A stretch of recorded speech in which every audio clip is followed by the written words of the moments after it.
The Defense Ministry in Kabul said the attackers had been driven off but were still present in one area of the city and had occupied civilian houses, from where they were still keeping up occasional fire on security forces clearing the area.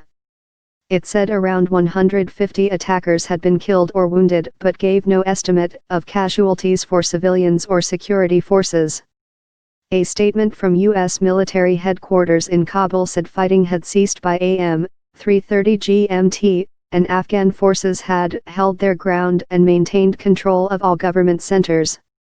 U.S. forces responded with close air support, U.S. attack helicopters, and conducted one strike drone.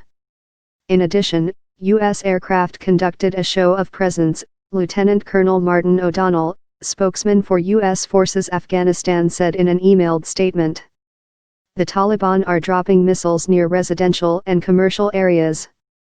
There has not been a single minute of silence for the last 8 hours, said a senior government official in Ghazni early on Friday.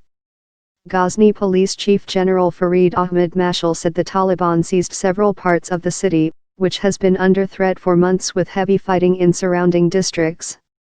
As helicopters circled overhead in the early morning, a second government official said it was too dangerous for people to leave their homes and he had no immediate details on casualties. It is not possible to get out of our homes to help the injured or collect bodies, he said. However, O'Donnell said initial reports indicated minimal casualties among Afghan security forces. This is yet another failed Taliban attempt to seize terrain, which will result in yet another eye-catching, but strategically inconsequential headline, he said.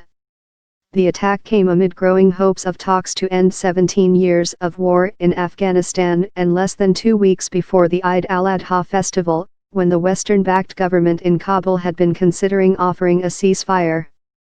In June, a 3-day truce over the Eid al-Fitr holiday brought unprecedented scenes of unarmed Taliban fighters mingling with security forces in Kabul and other cities, offering a glimpse of peace and fueling hopes of negotiations to end the war.